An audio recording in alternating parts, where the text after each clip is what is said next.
Olá, bom, estamos de volta aqui para falar da FD-Reinf, principalmente as questões conceituais e os principais eventos que envolvem as informações dos produtores rurais, pessoas jurídicas, em especial as agroindústrias do Distrito Federal, que é o público-alvo desse nosso treinamento.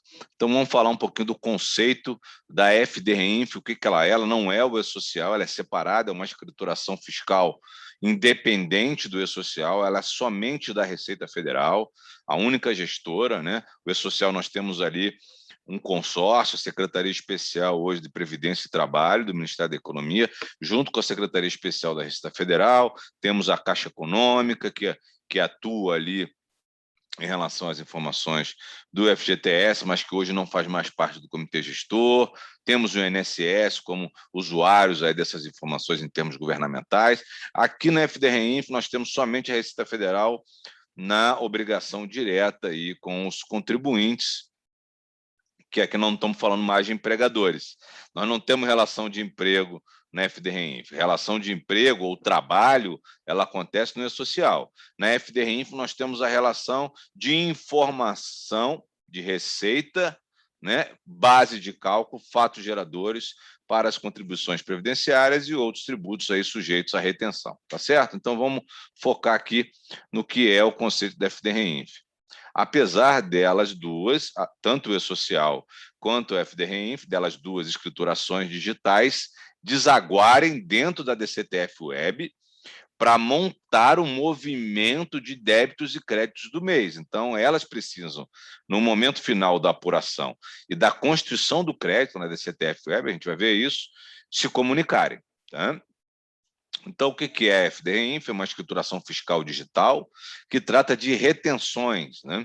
Ela foi instituída pela IN 1701, depois alterada pela IN 1767, e ela deve ser. Depois tiveram outras alterações, então, se você consultar essa IN, você vai ver, inclusive, os novos prazos, novos cronogramas, que já foi dito lá na frente, no primeiro módulo de cronograma, a gente tratou do cronograma, seja do E-Social, seja da FD-Reinf e da DCTF Web, a gente não vai entrar aqui de novo, nós vamos falar um pouquinho mais do que essa FD-Reinf estabelece. Então, ela estabelece a forma como as informações tributárias e previdenciárias relativas aos rendimentos sujeitos à retenção na fonte, não relacionados ao trabalho, passam a ser prestadas. Só que esse é um conceito que está na norma, mas que ela é um pouquinho mais, né? Ela traz, inclusive, a própria comercialização própria da pessoa jurídica e os valores devidos calculados sobre essa comercialização própria, o que não é retenção na fonte, né? É a apuração do tributo sobre a comercialização própria, seja da produção rural, seja da própria CEPRB, não tem muito a ver aqui conosco, mas aquelas atividades em que substituíram a contribuição previdenciária da folha pela receita, que é a contribuição previdenciária sobre a receita bruta, também é na FD-Reinf.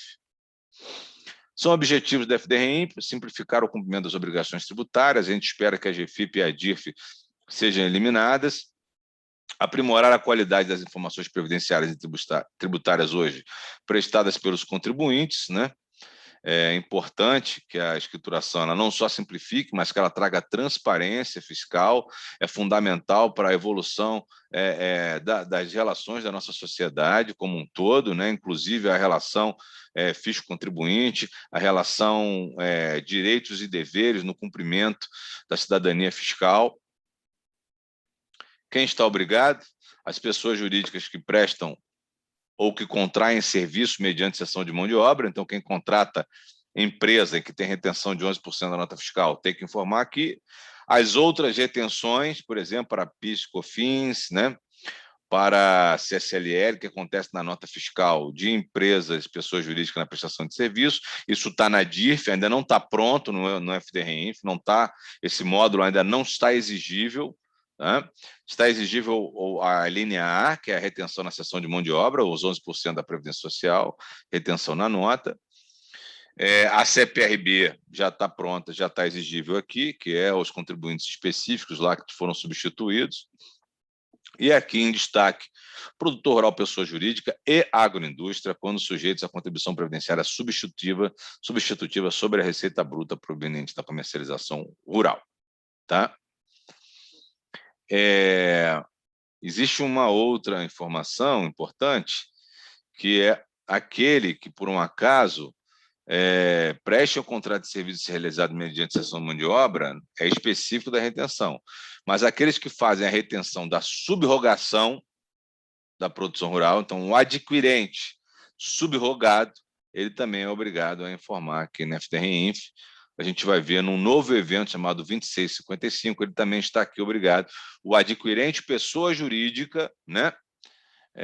Seja que adquiriu diretamente do produtor rural pessoa física ou de intermediário, ele é obrigado a fazer a retenção da contribuição previdenciária, que chama subrogação, e vai fazer a informação e o recolhimento através da FDR-Inf e da DCTF Web, tá certo? Então, além do agroindústria, que vai informar aqui a sua comercialização da produção própria, tá? Então, esses são os eventos, o 2050, depois tem o 2055 que foi criado, que a gente vai falar mais à frente. O 2050 é a comercialização da produção do produtor rural PJ ou agroindústria, tá certo?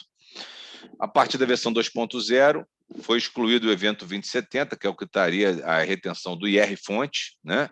E outros tributos, que não são as contribuições previdenciárias, e aí está sendo criados os eventos 4.000, a série 4.000, R4010 até R4099, que são os eventos de retenção na fonte de pessoa física, de pessoa jurídica e de beneficiários não identificados, e aí sim a exclusão da DIRF, a possível exclusão da DIRF. A partir da versão 2.0 também houve mudança nos totalizadores, né? Enquanto eu tinha lá o R5001 e 5011, eu passei a ter, dependendo do tipo de tributo, eu tenho um totalizador diferente. Isso facilita na hora do check-up, né? Na hora do check-out, vamos dizer assim, do FDR-Inf para a DCTF Web.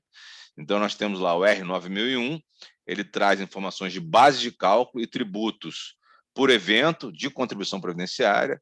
Depois eu tenho o 9002, que traz retenções na fonte, né, que são o R4000, que ainda não está vigente. Depois eu tenho o 9011, que faz consolidação de base de tributos e contribuições previdenciárias por empresa. Então, um é por evento e o outro é por empresa. E o 9012, que vai se consolidar por empresa as retenções na fonte. Então, esses são os totalizadores. A empresa recebe isso no momento em que ela pede o fechamento da FDR-Inf. Isso vai na resposta do arquivo de fechamento, tá? Então, é importante que o sistema da empresa leia esse recibo. O recibo que responde o fechamento entrega os totalizadores, tá? É muito importante esse conhecimento, porque a empresa tem condição de totalizar e comparar muitas vezes o FDR-Inf dela com a totalização que os seus RPs fazem, né? E aí evita de dar divergência lá na hora da DCTF Web. A divergência já aparece e a empresa tem condições de ter mais tempo aí para apurar onde foi que aconteceu alguma inconsistência e tal.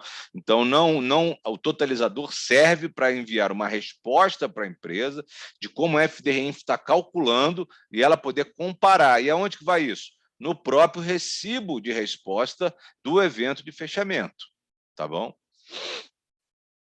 E o prazo para envio até dia 15 do mês seguinte, a ocorrência das operações, né, que representam fatos geradores dos eventos da FDR-Inf. Então, você tem até o dia 15 do mês seguinte ao mês que acontece o fato gerador, seja a comercialização da produção rural, seja a subrogação, o evento de aquisição da produção rural de um produtor rural pessoa física. Tá? Então, o evento 2050 é o que trata hoje da comercialização da produção rural PJ e agroindústria, tá bom? No próximo vídeo, nós vamos falar um pouquinho mais das tabelas, né, do R1000 e do R1070, que são muito parecidas com as tabelas do E-Social. Eu vou só fazer uma narrativa para vocês compreenderem, mas não vai ter dificuldade, não, porque segue a mesma lógica do E-Social em relação a isso, ok? Até já.